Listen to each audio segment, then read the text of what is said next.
Well, isn't this something? I appear to be, for lack of a better word, embedded in the side of a large tree.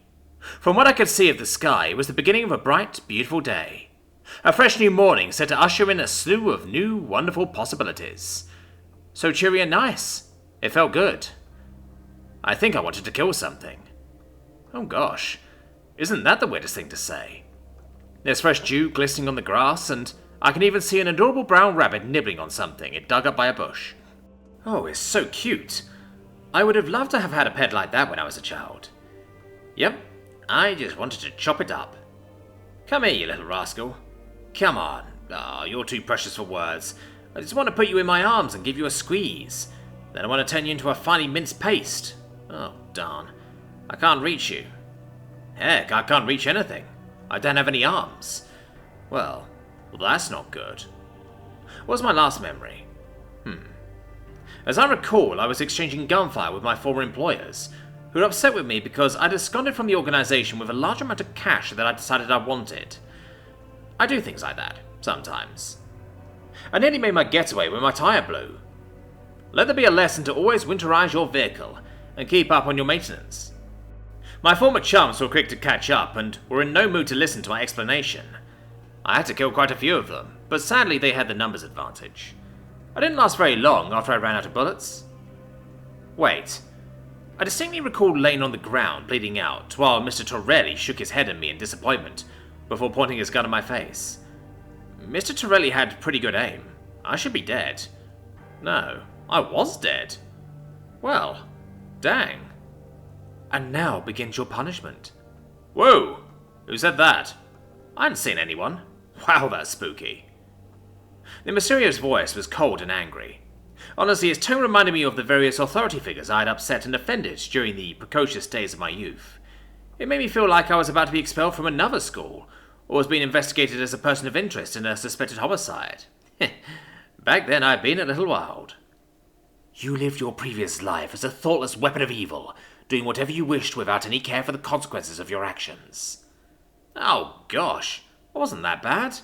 War, plagues, and famine surely hurt more people than I ever could. Jeez, how could anyone compete with those numbers? Be silent. Your self-serving excuses won't get you out of this one, cur. The price you'll now pay for your thoughtless cruelty shall be thus.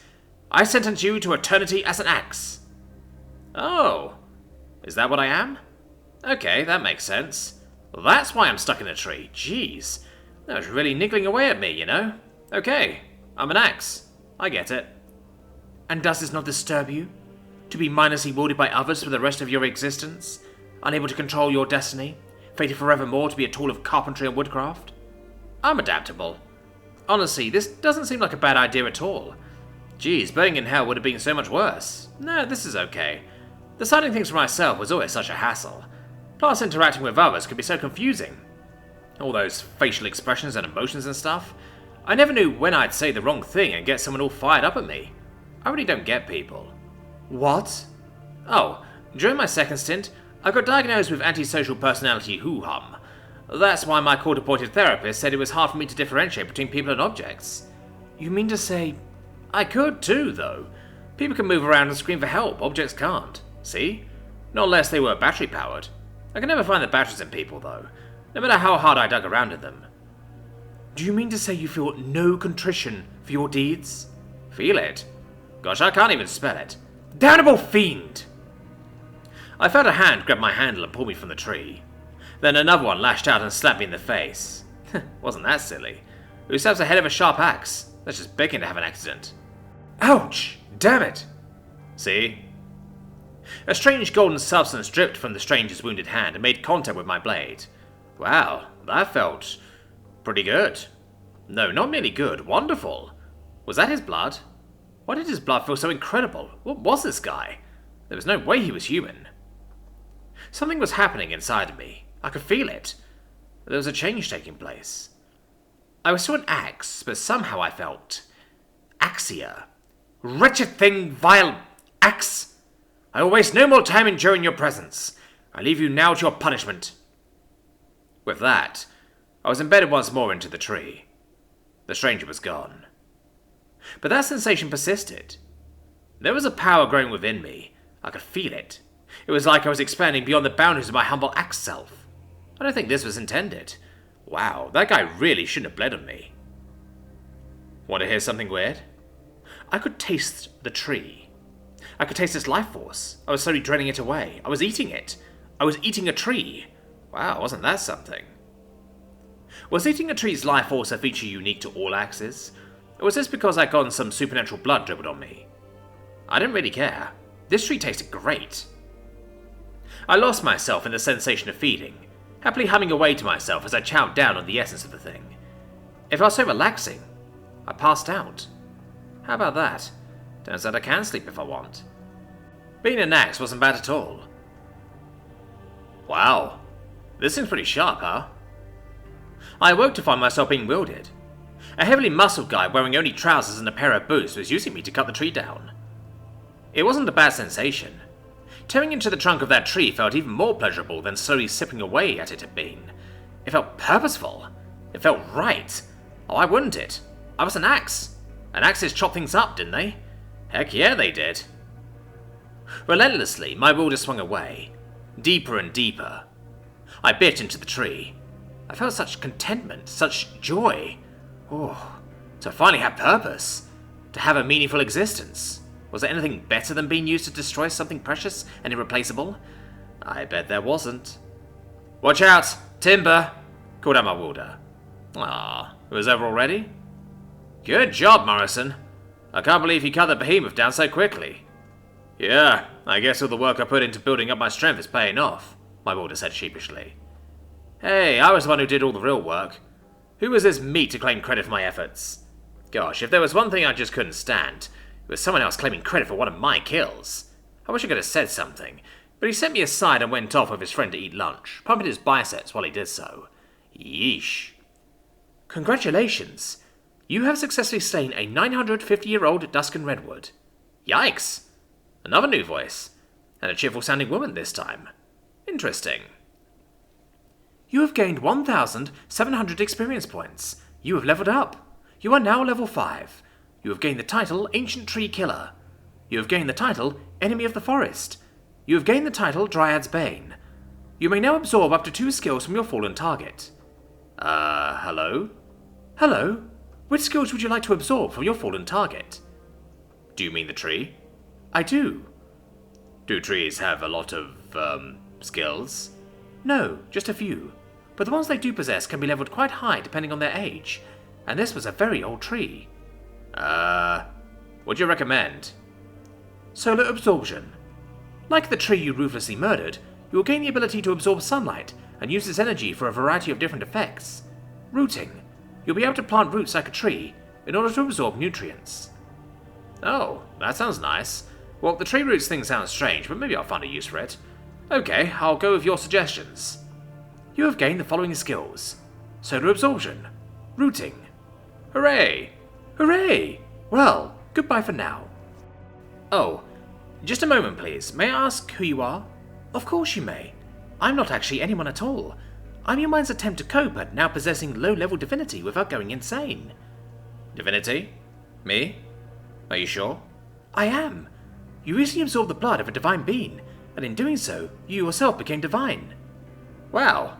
So what you're saying is I caught godhood like it was a blood-borne pathogen? Essentially, yes.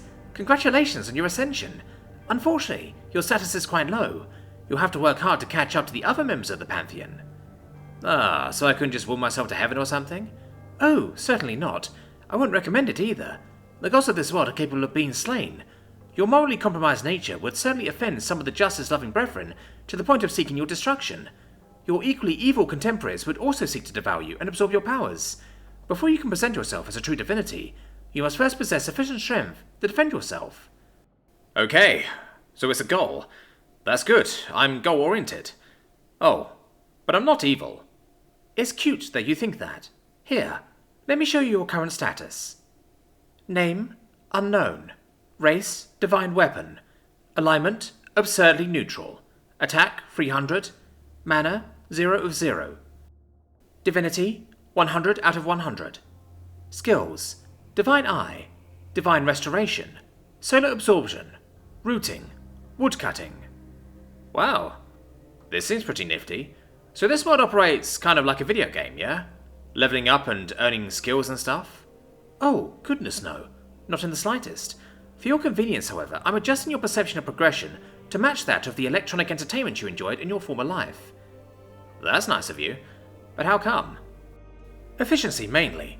Truthfully, since you don't value the lives of other beings in the slightest, it only makes sense that you think of the world as though it were a video game. It's simply a reflection of your utterly abhorrent personality. Okay, well, thank you. You're a little acerbic at the end there, but I honestly appreciate your help. Will we ever meet again? Of course we will. Think of me as your personal appraisal tool. Your divine perception skill will allow you to summon me whenever you wish. Oh, that's nice. Well, in that case, would you like to... I prefer to keep our relationship professional. Although you do seem like a nice person, there's an excellent chance you'll be destroyed within the year. Also, you're a sociopath, and seeming nice is something you creatures do to put potential targets at ease before you strike. Well, I can't fault your logic. See you later? See you later? She seemed like a nice person. Okay, wow. Busy day. So, if I had this right, I'd been murdered, resurrected into another world as an axe, and then accidentally transformed into a super axe, which was great. I liked it very much, but apparently I was going to have to defend my existence in order to stick around and keep enjoying my new life. And that meant I was going to have to keep chopping away at things, which, ironically, was what I liked doing anyway. It was like telling a compulsive eater they were never allowed to leave the buffet. Well, since that was the case, I might as well get started. I think I knew how to do it too. It would take a little ingenuity and a lot of luck, but not trying was the same as quitting, and gosh, I never was a quitter. About an hour later, my builder came back from his break, eager to get back to work. Whistling cheerfully to himself, he picked me up, planted himself in front of another tree, took aim, and then began screaming in horrified agony when thorns sprang from my handle and tore rapidly into his body. "Gods! What's happening to me?" he screamed. The other woodcutters raced over, and saw blood streaming down his arm and neck. "Morrison! Morrison! What happened to you, man?" one of them asked. "I can't let it go! I can't let go! Help me, please, it hurts! It hurts so much, get it off me!" "Just hold still, let me get a grip and—" "What are you doing?" Well, what he was doing was using me to hack his friends to pieces. Well, honestly, he wasn't the one doing it. My roots had pierced his nervous system and taken control of his entire body, and now I was piloting him like a meat puppet. He was just along for the ride. They tried to fight back, but, you know, I'm an axe. What was the point? Then they tried to run away, but I found that by speeding up the growth of my roots, I could extend outwards like a tentacle and cut them down lightning quick. Oh, this was fun. The appraisal screen lady was right. This really was like a video game. And who was up on points? Me. All too soon, it was over. 15 woodcutters, each worth around 150 points. No use for skills, though. Boo. Well, at least it was enough to almost level up. The sound of terrified sobbing filled my ears as my builder cried at the sight of his chums all turned into chum. "Hey, buddy, don't worry about that," I told him. Now that we were bonded, I could speak to him directly. "These things happen. It's the way life goes." "Who said that? Where are you? Are you the demon who's possessed me?" "Demon? Oh, no, nothing like that. I'm just a regular fellow like you. Calm down, why don't you? We're going to be spending some time together. Let's do our best to get along." "You killed my friends!" he shrieked. Who? What was this guy talking about? I really hope this wasn't going to turn into a thing.